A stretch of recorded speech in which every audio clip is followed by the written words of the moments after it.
Bom dia, pessoal! Sejam muito bem-vindos ao nosso segundo dia de congresso do CBTD 2021. Queria agradecer, além das boas-vindas, agradecer a presença de cada um de vocês. Vocês são muito especiais para a gente. O meu nome é Bruna, sou amarelinha, faço parte da equipe do CBTD e vou estar aqui acompanhando a palestra e acompanhando o chat também. Inclusive, queria falar para vocês sentirem-se completamente à vontade para enviar os comentários, os questionamentos, ok? Que a gente vai estar acompanhando tudinho durante o andamento da nossa palestra. Aproveitem porque tem muita coisa legal na nossa palestra de agora, que é com o brilhante Eduardo Zugaib, certo? E durante toda a nossa programação de hoje, de amanhã, tem muita coisa boa vindo por aí, tá bom? Eduardo, queria agradecer muito a sua presença, seja também muito bem-vindo. E é Obrigado. isso, vamos lá, é com você. Valeu, Bruna, obrigado. Bom dia, Marisa. Bom dia a todos que estão aí nos acompanhando de todos os lugares do Brasil e também do exterior. É uma grande honra para mim estar aqui participando do CBTD. Esse ano é minha 7ª edição consecutiva, sempre com a preocupação de trazer um conteúdo de qualidade, um conteúdo que impacta, um conteúdo que, acima de tudo, provoca uma reflexão verdadeira. Aquela reflexão que a gente leva para a vida e também transforma essa reflexão em atitude, porque afinal de contas são elas, de certa forma, movem o mundo, né? Isso aí foi até, inclusive, tema de CBTDs anteriores. Portanto, bom, eu não vou aqui me apresentar, tá certo? Então nós vamos entrar direto aqui no nosso assunto. O nosso assunto hoje chama-se o Manifesto do Desapego, e ele começa com uma reflexão acerca de algumas questões que têm deixado muita gente preocupada, tirado o sono de muitas pessoas aí que lidam com a gestão de pessoas, com a liderança de equipes, com o treinamento e desenvolvimento, ou em toda essa atmosfera aí do nosso desenvolvimento organizacional. E é uma questão, lógico, relacionada a tudo isso que a gente vem enfrentando já, caminhando aí para quase um ano e meio. Então, lá em 2020, por volta de março de 2020, foi feita uma pesquisa sob encomenda do Fórum Econômico Mundial para o Instituto Ipsos aqui no Brasil. E essa pesquisa acusou ali que em março já estávamos tendo muita gente, 41% aproximadamente dos entrevistados já apontando que estavam tendo intercorrências de problemas como insônia, ansiedade e depressão, em decorrência de todo esse cenário novo, todo esse cenário crítico que a gente vem digerindo desde então, né? Isso aí, esse estudo naturalmente não foi o único, tivemos outros estudos, outras observações de outros aí pesquisadores, que acabaram apontando também ali, uma delas essa professora Elke Van Hoof, que ela é especialista em estresse e trauma na Universidade lá de Bruxelas, da Bélgica. Ela fez uma observação em junho de 2020, apontando que o confinamento causado pela pandemia seria ali o maior experimento psicológico da história. Naturalmente, é uma crise como outras tantas bastante críticas, bastante sistêmicas que nós já vivemos enquanto humanidade. Porém, essa nós teríamos assim uma observação praticamente just in time, uma observação passo a passo do dia a dia das pessoas que estavam ali sofrendo a partir de todas as mudanças que vieram a partir da pandemia e que acabaram criando uma nova ordem de tudo na nossa vida, uma nova ordem de trabalho, de relações, e é essa ordem que a gente vem enfrentando desde então. Então, de junho de 2020, a professora Elke foi consultada novamente, agora, um ano depois. E aí, ela já está prevendo que virá um tsunami de desmotivação e faltas ao trabalho. Isso decorrente de uma coisa que vem sendo observada, que é o quê? O decréscimo da nossa resiliência. Ou teve, lógico, algum tipo de observação positiva nisso tudo, né? O que se percebeu passado todo esse tempo é que nós mostramos uma maior resiliência do que poderíamos imaginar. Estamos aqui, né? Vivos, nos protegendo, trabalhando, naturalmente aí lamentando todas as perdas decorrentes de todo esse processo que estamos enfrentando, inclusive as perdas humanas, né? Algo bastante triste. E, porém, essas reclamações agora de esgotamento, elas estão subindo em uma ordem muito crescente. Isso aí, né, como a própria Elke afirma aqui, a gente lá atrás, logo que a pandemia começou a dar as caras por aqui, nós imaginávamos que nós estaríamos enfrentando uma corrida de 100 metros rasos, uma corrida de curta distância. Todo mundo imaginava, conversando com amigos, clientes, eu imaginei que seria 20 dias, um mês, 2 meses no máximo, né? E nós estamos aqui ainda com bastante trabalho pela frente e principalmente zelando pela saúde emocional, saúde mental dos nossos liderados, das pessoas que nós conduzimos, que nós treinamos dentro das organizações. Então, na verdade, a definição da ELC é que a pandemia se transformou em uma maratona. E como toda maratona, toda prova de longa distância, isso acaba incorrendo num desgaste bastante crítico ao longo do tempo. E a questão é, o que nós podemos fazer para evitar isso? Bom, evitar, será que é a palavra? Não é, porque a gente está envolvido por um contexto macro que nos abraça, né? Uma mudança que nos abraça. Logo, nós não temos controle sobre todas as variáveis que nós estamos enfrentando desde março do ano passado. Mas nós podemos, diante dessa observação toda vivida nesse período, tentar identificar quais comportamentos, quais atitudes tóxicas que vão piorando o nosso ambiente, piorando as nossas relações, dentro de uma perspectiva onde a gente precisa literalmente desapegar de muitas coisas para poder continuar vivendo e continuar agregando resultado a todos os nossos movimentos. Então, a pergunta muda. A pergunta que vem, na verdade, é essa aqui. O que nós podemos evitar para aliviar isso? Essa palestra é um pouco diferente, porque a gente, ao invés de falar, faça isso, faça aquilo, a gente vai alertar o seguinte sentido: não faça tal coisa, evite fazer isso, porque isso vai acabar drenando na sua vida uma energia que, nesse momento de crise, é uma energia fundamental para que a gente consiga continuar tocando as nossas atividades, aprimorando as nossas relações, fortalecendo até as nossas relações, diante de um cenário bastante complexo, que a gente nem precisa mais ficar chovendo no molhado em relação a ele, tá certo? Então, a gente precisa compreender uma coisa chamada a matemática do cansaço. Certo? Imagina que essa equação que você está vendo aí na tela é a equação que representa a sua vida. Toda a energia que você coloca no seu tempo, nas suas relações, em tudo aquilo que faz você se tornar uma pessoa protagonista dos seus dias, certo? Você tem números ali completamente aleatórios e eles são propositalmente aleatórios. Portanto, não precisa se preocupar, não precisa correr atrás de calculadora, porque a gente vai fazer essa conta juntos agora aqui. Vamos começar então pela matemática, eliminando ali o parênteses, né? A conta que está no parênteses, e a gente chega num novo número aí, certo? Vamos então avançar um pouco mais nessa equação, na matemática do cansaço,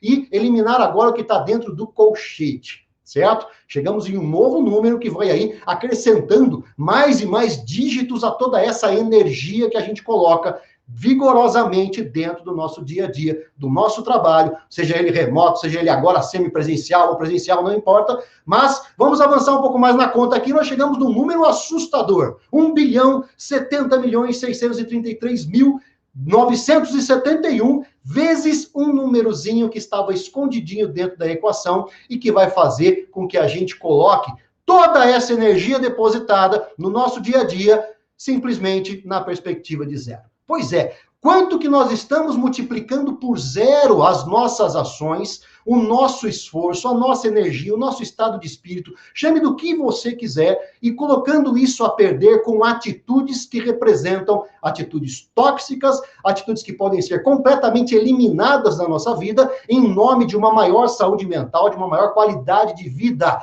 Lembrando que nós vivemos um tempo complexo, logo, desapegar se torna um exercício fundamental. Não desapegar materialmente apenas das coisas, mas desapegar principalmente emocionalmente de certas necessidades, que aí vem a necessidade do manifesto do desapego. E nós vamos começar a avançar nele a partir de agora, certo? Bom, o manifesto do desapego, ele nasce praticamente a partir da observação de trabalhos, de estudos, né, de relatos, de tudo aquilo que alguns filósofos bastante antigos deixaram para a gente. Nós estamos falando aqui do estoicismo. O estoicismo, porém trazendo o estoicismo de uma forma bastante prática para os dias de hoje. Se você buscar ouvir falar sobre o estoicismo, você vai encontrar talvez apenas algo relacionado à resignação diante da realidade. Eu acredito que isso aí venha numa perspectiva um pouco mais protagonista. Não apenas a resignação, mas principalmente a nossa capacidade de perceber em quais pontos nós podemos agir para poder influenciar melhor a nossa realidade. Bom, o estoicismo nasceu lá com Zenão de Cítio, em 300 a.C.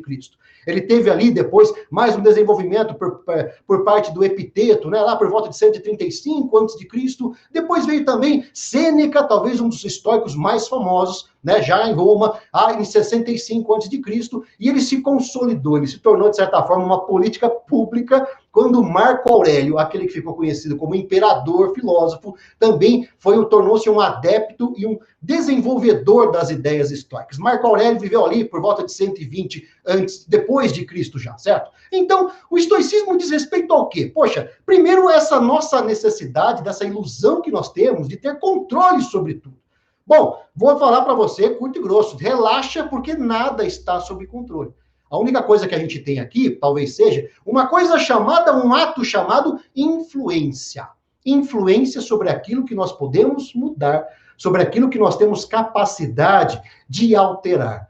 Notadamente, essa influência, ela corre por alguns fatores aqui, alguns passos, que são o quê? Primeiro, a consciência de quais são esses fatores, a atenção colocada diariamente sobre eles e, principalmente, a decisão sobre o que fazemos para aperfeiçoá-los. E quais são esses recursos que nós influenciamos diretamente, melhorando, assim, a perspectiva dos nossos resultados, principalmente em tempos de graves crises como este que nós estamos atravessando. Bom, vamos falar aqui então deles. São primeiro aí a nossa inteligência. Sim, você é responsável por alimentar a sua inteligência, alimentar o seu conhecimento e principalmente transformar esse conhecimento em sabedoria e essa sabedoria em atitude. Eu acredito que essa frase resume talvez o espírito estoico na sua maior essência, na sua maior totalidade. Transformar conhecimento em sabedoria, sabedoria em atitude. Logo, o quanto você alimenta a sua inteligência com coisas positivas, com informações ou experiências que agregam valor, ou então, tirando o valor das experiências que não foram tão boas assim e transformando isso em protagonismo, em perspectivas de ação, isso faz muito sentido também para o desenvolvimento desse primeiro recurso que é a sua inteligência. Nós influenciamos a nossa saúde. Isso também está bastante claro nesses tempos de pandemia, né? Lógico, não temos controle, mas influenciamos absurdamente a nossa saúde. Começando por uma questão aí de um trabalho preventivo de alimentação, de atividade física, também evitando tudo aquilo que nós estamos cansados de ouvir aí nos noticiários, né? A aglomeração, tudo aquilo que, de certa forma, conversa diretamente com a ciência e que coloca a gente nessa perspectiva de trabalho para minimizar os efeitos de algo que ainda é bastante inimaginável, bastante intangível para muita gente. Nós influenciamos também o nosso tempo, a qualidade do nosso tempo. E aqui o Manifesto do Desapego entra com toda a força e vocês vão perceber por quê, né? A influência na qualidade do nosso tempo a partir daquilo que nós optamos por fazer, onde nós liquidificamos o nosso tempo para tirar daí um caldo de melhor resultado para a nossa vida. E também influenciamos, talvez, aquelas que muita gente acaba deixando de lado, que são as nossas relações. Relações que a gente tem percebido serem abaladas por diversos comportamentos, principalmente dentro do ambiente das redes sociais, do ambiente do mundo digital. Portanto, gente, vale a pena pensar nesse primeiro desapego e a gente começar a avançar um pouco mais aqui no desapego de querer ter sempre a razão. A gente tem essa mania, né, de querer ter sempre a razão em tudo, de querer já chegar impondo a nossa vontade, a nossa verdade, como se ela fosse única, né? E para isso eu trago para vocês aqui uma história que aconteceu recentemente, uma história que aconteceu com um cara chamado Givanildo Vieira de Souza, o Hulk, o atacante Hulk do Atlético de Minas Gerais, num jogo que aconteceu agora em 6 de junho de 2021 contra o Sport de Pernambuco. O Hulk, em determinado momento, toda a mídia que estava ali transmitindo o jogo percebeu que ele estava bastante exaltado, indo para cima do juiz, aquele bate-boca, aquela situação toda bastante tensa de jogo de futebol, como a gente sabe que sempre tem. E aí o Hulk, daqui a pouco a mídia deixou de focar aquilo, o jogo continuou, e o que se percebeu depois, fora disso tudo, foi que o Hulk foi depois conversar com o juiz, pedir desculpas por aquilo que ele havia feito, pela forma como ele havia conduzido aquela comunicação, ou seja, aquela imposição de razão e reconhecendo o erro. O juiz, que é o Rafael Claus, um árbitro aí, né, habilitado por todas as instituições aí relacionadas ao futebol, ele também deu o seu recado para o Hulk, o seu troco, um troco extremamente positivo, um troco de validação desse desapego que o Hulk teve em querer ter sempre a razão. Lá no vestiário, depois do jogo, um assistente do árbitro levou para o Hulk um cartão amarelo. Mas vamos dizer assim, era um cartão amarelo de algo bom, de algo positivo, um cartão de reconhecimento, que estava escrito isso aqui: parabéns pela humildade em reconhecer o erro, Deus continue te abençoando. Isso aí para o Hulk talvez tenha sido, né, como ele já declarou aí em diversas entrevistas, um dos grandes momentos da sua carreira no futebol. Porque humanizou-se a relação, tirou-se a necessidade de ter a razão, ponderou-se um pouco mais, e aí deu-se um passo adiante na construção de um ambiente mais positivo, uma vez que a crise nos abraça de todos os lados. Portanto, vale a pena refletir nessa história do Hulk e também entender que a nossa obrigação de opinar sobre tudo é algo digno também da atenção do nosso desapego. Opinar sobre tudo, opinar, sempre opinar sobre tudo. Para isso, vale a pena, a cada vez que a gente sentir o impulso de opinar, a gente lembrar de uma coisa que um filósofo bastante famoso, bastante fortinho, barbudo, né? Um cara muito famoso, que talvez você tenha pensado aí no nosso querido Mário Sérgio Cortella, mas isso é um pouco mais antigo que ele. Nós estamos aqui falando do nosso Sócrates, né, que viveu lá 450 antes de Cristo, mais ou menos, considerado o pai da filosofia ocidental. Então, o Sócrates sempre tinha com seus interlocutores, dentro daquele exercício de perguntar, que era o que notabilizava o trabalho dele, documentado depois pelos seus seguidores, que era o quê? Poxa, diante de uma informação nova, será que a gente precisa opinar? Precisa necessariamente opinar? Vamos aplicar a ela o triplo filtro? Isso que, de repente, eu estou querendo opinar, será que diz respeito a alguma verdade? Ou vou estar queimando uma energia completamente desnecessária? Isso é bom para a relação? É bom para que as coisas se processem de um jeito positivo? Se, de repente, você perceber que aquilo vai gerar mais ruptura, mais dissidência, muito mais atrito, que não é um atrito criativo, que é muito bem-vindo dentro do nosso movimento de inovação para a vida como um todo, mas se é um atrito pelo atrito, o atrito pela ruptura, a ruptura pela ruptura, isso aí será que é bom para a gente? Né? Outra coisa, é útil dedicar tempo para esse questionamento? É útil para a pessoa que vai receber esse questionamento? Ou seja, pensando de uma forma ética, englobando toda a relação, toda a perspectiva ali acontecendo naquele ambiente de encontro, será que eu preciso especificamente opinar sobre tudo? Esse é o triplo filtro de Sócrates que deixa para a gente esse recado quanto à necessidade de desapegar, de opinar sobre tudo, né? Então, a gente avança um pouquinho aqui também falando sobre expectativas irreais. Todos nós, lá em dezembro de 2019, tínhamos uma expectativa. A expectativa de que 2020 seria um ano espetacular de crescimento, planejamento pronto, todo mundo ali pronto para começar a colocar aquilo em execução. Bom, chegou o mês de fevereiro, veio a pandemia, e apenas pegando carona aqui num pensamento de um cara que eu considero um filósofo, apesar da figura dele ser relacionada ao esporte, um esporte até bastante violento, que é o boxe, que é o Mike Tyson. A pandemia chegou e assim como o Mike Tyson um dia já falou nas entrevistas quando ele estava no auge da carreira, todo mundo tem um plano até levar o primeiro soco na cara. Olha que sabedoria contida nessa frase do Mike Tyson, né? Isso que a gente pode chamar de filosofia bruta na sua essência. Tá? Então todo mundo tinha um plano, chegou o soco na cara que foi a pandemia, acabou com os nossos planos e tivemos que nos reinventar. Só que a expectativa criada de uma forma muito irreal, seja em tempos mais críticos, seja em tempos de normalidade, se é que a gente pode usar essa palavra em algum momento de toda a nossa vida, a gente precisa compreender o quanto nós estamos alimentando a expectativa sem alimentar a nossa inteligência.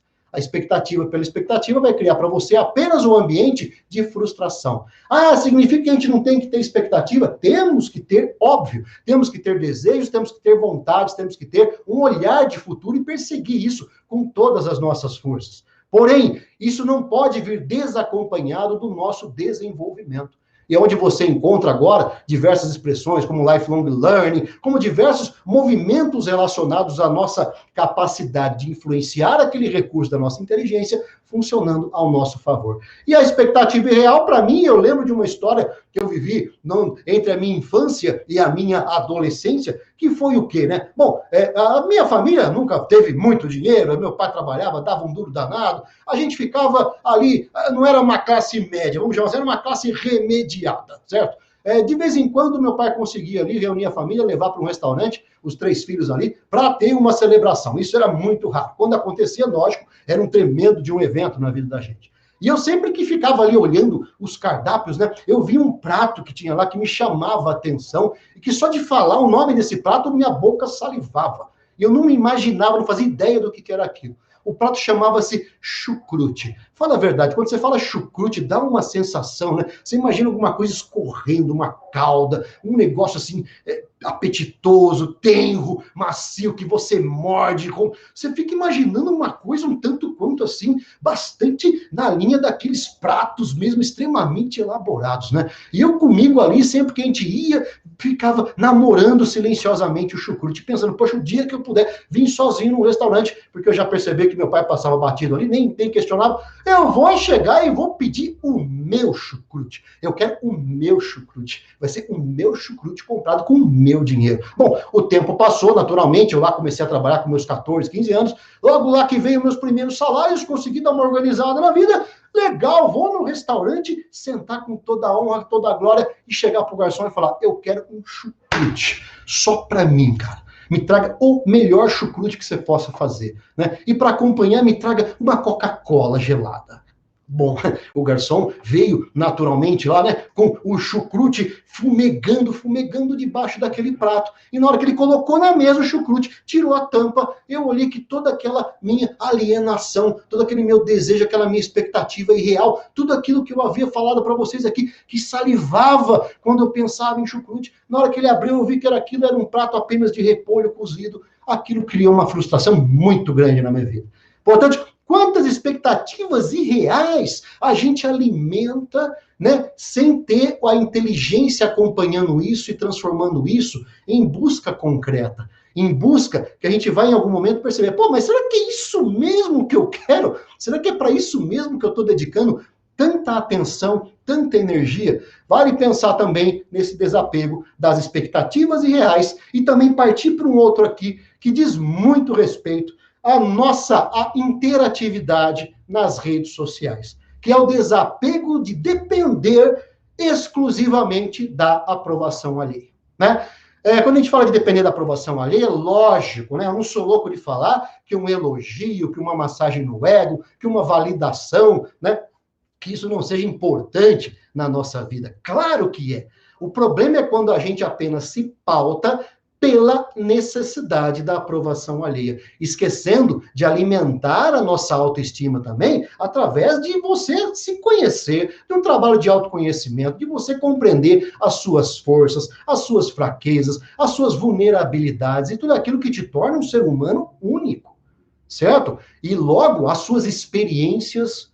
E eu vou te dizer uma coisa aqui, quando a gente tem um propósito muito claro, muito declarado e praticado, se você não tiver isso bastante consciente dentro de você, prepare-se porque vai vir bordoada de todo lado. Não é só docinho, não. Não é só coisa levinha que acontece, não. Na medida em que você declara e corre atrás do seu propósito, a crítica, o ataque, né, tudo aquilo que vem na ordem aí da ofensa, do descrédito, do desprestígio, vai aparecer na sua frente com muito mais força. É aquela coisa que a gente sempre diz, né? Poxa, ninguém taca pedra em árvore que não dá fruto. Pois é, logo, depender da aprovação alheia, ou de todas essas métricas que nós temos hoje no dia a dia, digital principalmente, é algo que precisa ser bastante ponderado.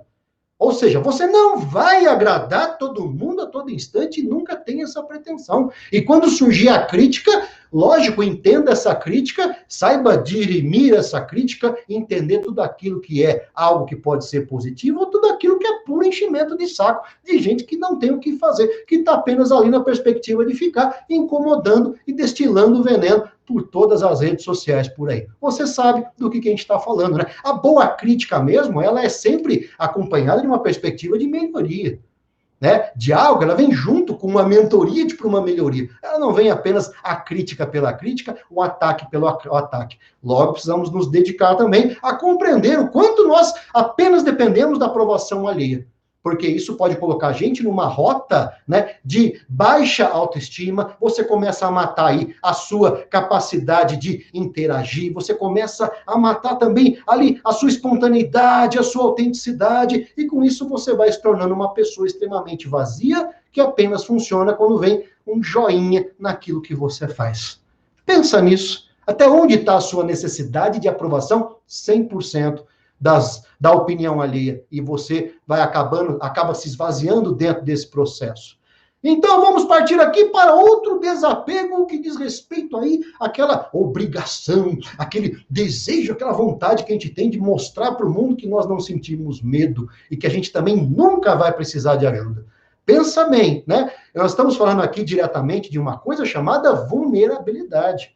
E que, principalmente quando o assunto é liderança, ela se torna algo crucial para a humanização das relações de líder-liderados e, principalmente, da construção de um ambiente co-criativo e de apoio mútuo. Aquilo que nós conhecemos na prática por ambiente de confiança, um ambiente de segurança psicológica, onde há apoio mútuo a partir de diversas visões, a partir da diversidade presente ali no grupo. Para tanto, eu vou trazer para vocês aqui uma figura de um camarada que você conhece bastante, né? Repara bem nessa figura aqui. Repara bem nesses heróis, principalmente nesse que está aqui na frente, que é o nosso Superman, né? O famoso Kal-El, filho de Jor-El e de Lara Lor-Van, né? Que até alguns anos atrás ele tinha o terrível hábito de vestir a cueca por cima da calça. Aquilo era uma exibição, né, de uma liderança extremamente assim imbatível, inflexível e indemolível, vamos chamar assim, né? Mas se você reparar bem aí, até o Super-Homem, né, dentro dessa figura mitológica, né, dos quadrinhos que foi para as telas e tudo mais, até ele andou reconhecendo as vulnerabilidades dele ao longo dos últimos anos, principalmente, entendendo que ele não é tão indestrutível quanto a gente poderia imaginar. Logo, tire a cueca de cima da calça e peça ajuda quando for preciso. Não tenha medo de sentir medo, porque isso pode colocar você numa perspectiva muito crítica também. Não tenha medo de conversar com o seu medo. Quando o medo bater na sua porta, você simplesmente abra a porta e tenta conversar com ele. Se possível, traga pessoas de confiança junto com você para conversar, para entender sobre outras perspectivas. Esse medo também desapega dessa necessidade, porque isso vai fazer muito mal para você. E se já faz mal em tempos de normalidade, entre aspas, mais uma vez, vai fazer muito mais mal quando nós estamos atravessando tempos turbulentos como os atuais. Bom, desapegue da necessidade de discutir por discutir. Diariamente, milhões de palavras são despejadas em discussões completamente inúteis na internet. Você sabe do que eu estou falando. Se você não tem ideia, assim que terminar a palestra, que terminar o CBTD, você vai lá numa notícia qualquer e observa o comportamento, a necessidade de simplesmente bater boca que muita gente tem. Né? Então, para você ter uma ideia, né? Olha como isso é real, e eu vou trazer para você um exemplo real. Tá? Eu participo de um grupo, certo? É um grupo que eu tenho determinado interesse naquele grupo, em colher as informações que são compartilhadas naquele grupo, e um dia fizeram uma pergunta nesse grupo. E a discussão que discorreu disso foi mais ou menos assim, né? Foi feita uma pergunta e começou, cada pergunta idiota, e você imagina o que veio depois disso tudo, tá? As pessoas discutindo por discutir, simplesmente apenas pela perspectiva de se impor em uma necessidade agressiva de marcar terreno, um terreno imaginário. Porque vocês vão perceber que isso aqui é algo bastante comum, né? E eu espero que você nunca tenha participado de discussões assim, e caso tenha participado ou visto alguém participar, alerte para esse desapego também, né? Então, mas idiota é você, inconveniente, idiota é sua cara de, eu até censurei com florzinhas ali, porque era muito feio o que foi escrito ali, você sabe tudo, mal educada, e a conversa começou a ficar pesadíssima, galera. A conversa ficou muito pesada, começou a se bater nas aparências físicas, olha como a gente vai embalando, se revelando toda a nossa animalidade com questões que são completamente desnecessárias, que apenas se transformam em grandes zeros naquela equação da nossa vida, onde todos os nossos esforços depois, no final da conta, multiplicado por zero, gera apenas uma vida de cansaço, uma vida improdutiva, uma vida sem propósito, uma vida sem significado. Né? E aí você está acompanhando a discussão, né? Idiota foi quem deu um soco na sua cabeça. Cara, é uma coisa assustadora. Assustador a discussão. Aí começou a vir um pouco de lucidez em todo mundo que estava observando. Ou que um comentário inconveniente aguça nas pessoas, né? Fala aí, nos quase 100 comentários. Gente, 100 comentários. Eu separei alguns aqui para você. E aqui talvez sejam os mais levinhos até que eu encontrei, tá? Porque tinha coisa muito mais barra pesada. O que sem comentários, a grande maioria usando termos chulos para lacrar, em cima da lacradora, a discussão, tá tudo certinho. Aí mostrou um pouco ali a nossa resistência, né, em participar de discussões por causa desse ambiente que muitas vezes nós mesmos estamos alimentando. Né? É por isso que eu não me atrevo a fazer perguntas. Hoje em dia é muita falta de empatia e respeito ao próximo. Caramba, mas qual será a pergunta e qual será esse ambiente, qual será essa lista, esse grupo que o Eduardo participa, que gerou um barraco dessa dimensão? O grupo chama-se Mundo Airfry. Quem tem uma Airfry em casa sabe, né? E sabe que pintam muitas dúvidas. E a pergunta era essa: meninas, pode abrir a Airfry ligada? Né? Quem tem Airfry sabe que pode abrir ligada, né? Mas ela estava abrindo pela primeira vez e teve todo esse desdobramento apenas pela necessidade de discutir por discutir, que acaba colocando a gente numa perspectiva muito negativa, colocando um grande zero dentro da nossa conta, que é a nossa vida. Desapegue da necessidade de impressionar, de querer ser sempre maior, melhor com os seus interlocutores. Você sabe do que eu estou falando quando a gente percebe assim, poxa, você fala que vai viajar para um lugar. A pessoa que falou, para quem você falou, fala que viajou para lá e para mais algum lugar. Ela sempre tem uma viagem melhor, uma coisa melhor, uma conquista melhor ou maior do que a sua. Essa necessidade de impressionar é uma necessidade também que conversa com aquela necessidade de ficar dando conselho à torta e direito por aí. Né? Eu tenho comigo uma verdade que diz assim, né? E eu percebi que isso é muito crítico na nossa vida, mas todo conselho que não é lá muito bem solicitado, que é um conselho desprovido de consciência daquilo que você está vivendo no momento, um conselho que chega completamente aleatório, sem qualquer tipo de envolvimento com a sua história, com o que te trouxe até aqui e com o porquê você está tomando determinadas atitudes, esse conselho não passa de uma coisa chamada de palpite. Certo? Palpite. Então, vale a pena compreender o que é conselho, o que é palpite na nossa vida e desapegar dessa necessidade de impressionar. Uma necessidade, né, que esses últimos tempos está sendo aí bastante acusada de uma forma bem humorada, de uma forma leve, por esse camarada que vocês estão vendo aqui, o Kabilane. Kabilane é um senegalês de 21 anos, ele mora na Itália há um bom tempo já, e em junho de 2021, para você ter uma ideia, ele se tornou a terceira conta mais seguida no TikTok. Poxa, TikTok, Eduardo, num trabalho de treinamento e desenvolvimento, sim, porque estamos falando de linguagem acima de tudo. Estamos falando de comunicação acima de tudo. E muita gente, muitos estudiosos da comunicação já entendem as novas mídias como novas modalidades de comunicação instantânea. Quando a gente fala de TikTok, pensa bem se de repente a gente também não está falando de algo que esbarra em microlearnings, em situações relacionadas a ferramentas que nós temos para o nosso trabalho de desenvolvimento organizacional. E o Kabilane, se você não esteve fora da internet esses últimos tempos, já deve ter tropeçado nele. Ele sempre questiona a necessidade que as pessoas têm de impressionar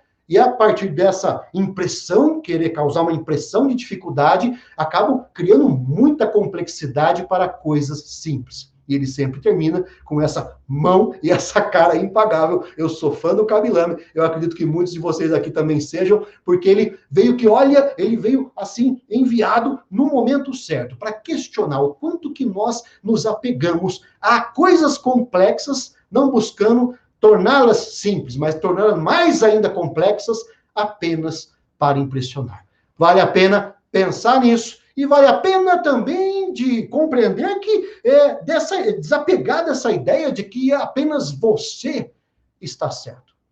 O mundo hoje ele vai numa diversidade em algo em torno de 7,6 bilhões de pessoas diferentes. Pois é, cada pessoa é única, independente dela fazer parte de um grupo homogêneo relacionado à etnia, à região, a estilo de vida. Cada pessoa é única.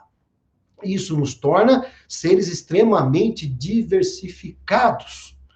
A busca desse convívio respeitoso nesse universo precisa acontecer para evitar entrarmos em movimentos de extrema polarização, como nós estamos vivendo atualmente, que está caminhando aí para um movimento bastante crítico de agressão gratuita, tudo aquilo que eu também não preciso ficar chovendo no molhado aqui, porque você vive, você percebe isso no dia a dia.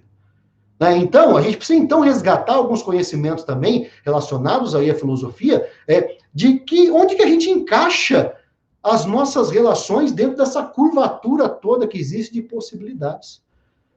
Então, de repente, a gente entende que nós podemos amar as pessoas. Sim, amar, um amor incondicional é algo muito bonito, é algo até que vai na onda de uma coisa mais até romântica, mas o amor incondicional nós sabemos que é uma coisa que não existe para todas as pessoas. Nós somos humanos.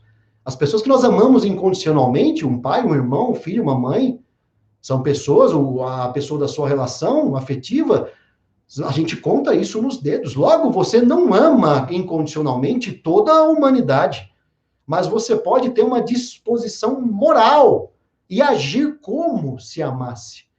Um estado de espírito que te possibilite fazer o melhor para as pessoas a partir de valores.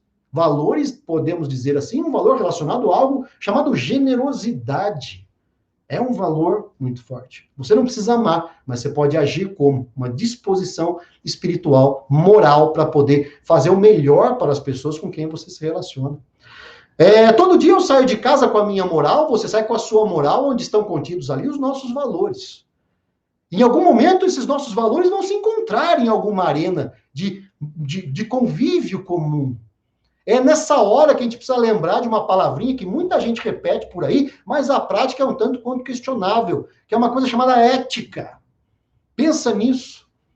Pensa nisso. Muita gente, eu já vi, eu acompanho na internet muitos movimentos relacionados principalmente a direitos autorais, que é uma questão que me afeta profundamente no meu trabalho, e às vezes a resposta que a gente tem das pessoas é que ela não teve tempo, por exemplo, de incluir, de pesquisar a autoria de um trabalho, então ela publicou um trabalho como se fosse dela, rompendo qualquer noção de ética e caindo já na noção seguinte, que é a noção do direito. Ou seja, nós não podemos ser éticos apenas quando nós temos tempo. Isso tem que ser um estado de espírito, uma disposição de fazer com que a minha moral converse com a sua moral e busque, a partir dessa convergência de valores, o melhor resultado comum, o melhor ambiente comum para que a vida continue se processando dentro de um movimento criativo, produtivo, convergente, né, com uma divergência criativa que nos impulsiona para movimentos de evolução. Quando a ética não se faz presente, aí entra em cena o direito. O direito nos lembra dos limites da ética. É a cerca que fala, cara, não passa daqui, porque daqui vai dar ruim para todo mundo. Né? O direito, de certa forma, quando a ética vai para o papel, nós já estamos falando do direito. O direito é o limite, é o que nos lembra até onde a gente pode ir sem estar começando a confrontar, sem estarmos nos transformando em criaturas extremamente impertinentes, irrelevantes e completamente destrutivas dos ambientes por onde nós passamos, tornando-os tóxicos, sejam esses ambientes familiares, ambientes sociais, ambiente do trabalho, não importa. Essas atitudes estão presentes em todos eles. Logo, desapegar é preciso. Então, o direito nos lembra até onde nós podemos ir. Quando nós passamos o direito, olha que curioso, né? Nós caímos em uma situação que apenas vai me fazer me interessar por você se eu tiver algo que me interessa em você. Né? Vamos supor, eu vou estar junto com você desde que eu também ganhe um negócio legal aí no meio do caminho. Ou seja, e curiosamente a palavra é até bonita, né? Mas é uma palavra que chama-se solidariedade. Eu posso, né? Normalmente a solidariedade implica em um interesse que eu tenho. Eu quero você bem desde que eu tenha tal coisa. Certo? Então, vamos imaginar a seguinte cena. Poxa, tá meio difícil a grana aí, né? Eu tô na minha cidade, você tá na sua, a gente se encontra aí, combina de, sei lá, explodir uns caixas eletrônicos, hipotético, tá, gente? Explodir uns caixas eletrônicos aí, depois cada um pega lá, acha e vai pro seu canto. Isso eu sou sendo solidário a você num ato pelo qual eu também tenho interesse no resultado. E aí, quando a gente simplesmente rompe até a solidariedade e apenas eu vou me sentir feliz, caso aquela pessoa de quem eu discordo seja varrida do mapa, a gente passou do amor, passou pela ética, passou pela moral, pela ética, pelo direito, pela solidariedade, e chegamos naquilo que nos torna animais. Chegamos apenas no vigor do instinto, onde eu vou perceber e vou entender que para que eu seja feliz, eu preciso que você suma do mundo. E repare bem, a gente está pisando em alguns momentos bastante em alguns desses terrenos, da solidariedade, até mesmo da animalidade.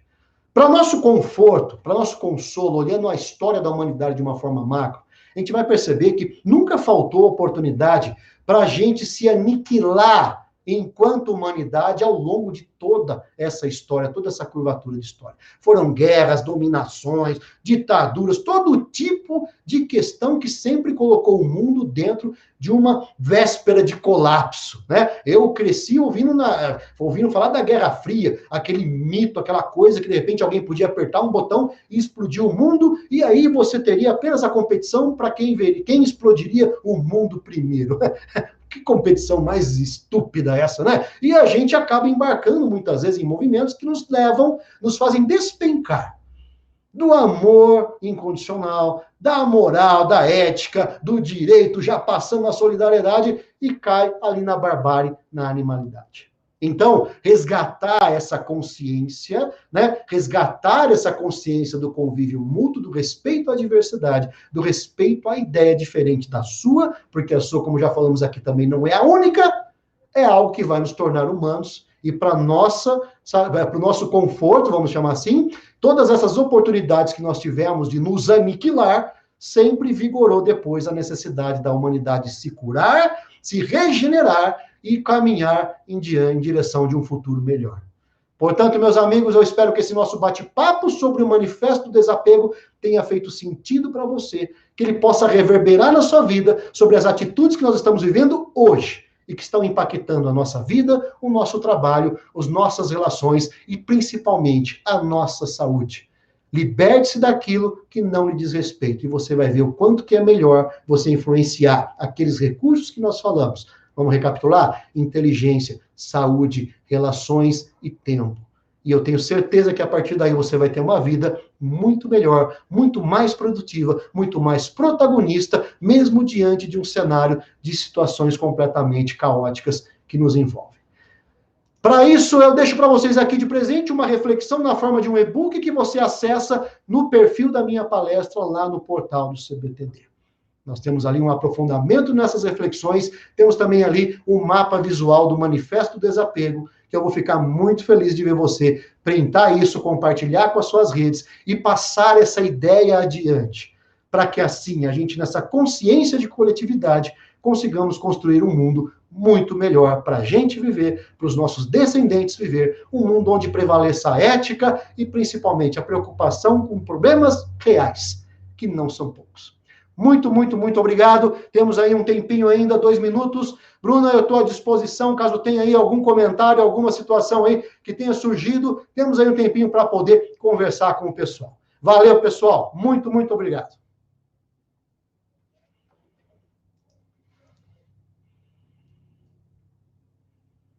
Bruna, cadê você? Aê! Oi, tudo bem? Gente, que palestra maravilhosa! Maravilhosa, tema super atual, a gente consegue ligar muito com o nosso cotidiano, o chat bombou de comentário positivo, o pessoal elogiando muito. Acho que a gente sai muito mais reflexivo, né, do que a gente chegou. A ideia não é ser motivacional, viu, gente? Se você olhar os meus perfis, eu me apresento muito mais como um palestrante incomodacional. Eu acho que é a partir desse incômodo que a gente consegue realizar as coisas verdadeiramente na nossa vida. Com certeza, é exatamente isso, é uma provocação, né? A gente percebeu que o conteúdo da palestra focou exatamente nisso e é maravilhoso, é mágico, é demais.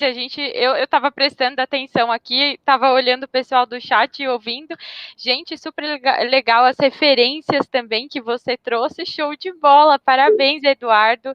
Nossa, show de bola, muito, muito bom as referências, é um tema super atual, os exemplos que você deu, o grupo da Air Fryer, que já virou até meme, né? Assustador! Gente, o que uma coisinha, né? É como você falou, desapegar, né? Às vezes, preciso. Conter esses impulsos, né? Conter esses impulsos, porque realmente a gente precisa ter mais consciência de si mesmo, mais consciência de que sozinho, eu vou falar uma besteira aqui, mas que sozinho nessa vida a gente não consegue ser nem corno, tá, gente? Você depende de alguém, você depende de alguém, né? Você, para ter uma relação, para construir, para conseguir conquistar coisas maiores do que aquelas que você conquista sozinho, a gente precisa compreender a perspectiva do outro. Isso é crucial. Então, o desapego, nessa hora, esse passinho para trás, esse saco de lixo emocional e esse impulso de agir no calor do acontecimento, a gente precisa rever isso para que tenhamos uma saúde mental melhor, uma saúde emocional mais produtiva e que nos faça aí literalmente ter aí uma vida um pouco mais produtiva dentro desse caldeirão que a gente está vivendo, né? Eduardo, só uma perguntinha, o Rael postou aqui no chat. Ele perguntou aonde que a gente consegue o e-book. Você pode voltar rapidinho Não, vamos lá. no slide? Ele tá no perfil da palestra, tá? Ok, já está no nosso No site, perfil, né, do e CBTD, a ok? palestra vai estar gravada. Se você estiver assistindo gravada, ela vai estar aqui embaixo, pelo que eu sei. Lá nos Isso mesmo, materiais complementares, tá? isso. Quando tem alguma dificuldade, me procura nas minhas redes aí, eu envio para você de coração, porque a ideia é que a gente consiga impactar a vida de muita gente que está precisando dessa reflexão, porque muita gente está se perdendo nesse caldeirão bastante quente que a gente está atravessando. Eduardo, muito obrigada, imensamente obrigada em nome de todo mundo que esteve aqui, em meu nome também, que acompanhei aqui. A gente sai, como eu disse, muito mais sábio, muito mais reflexivo, com muito mais a cabecinha fervilhando de ideias legais. Eu agradeço imensamente a sua participação, espero que você tenha curtido também a experiência, agradeço também a experiência de interação do chat dos participantes. E é isso, a gente finaliza por aqui. Tudo Muito bem? bom. Pessoal, estou à disposição de vocês. Se quiser comentar, me procure nas redes lá. Essa conversa nunca acaba. Essa é a Nunca verdade. acaba, nunca Agradeço acaba. a presença da Marisa, minha parcerona de outras temporadas aqui também. Valeu, Marisa, tamo junto. E vamos em frente, gente. O mundo precisa da gente. Não perca nunca a consciência disso. Obrigada, Eduardo. Obrigada, Marisa. Tudo de bom. E é isso, pessoal. Continuem com a gente, que assim como essa, a gente tem outras palestras excelentes e conteúdos maravilhosos para vocês seguirem. Obrigada, muita gratidão. Tchau! Tchau.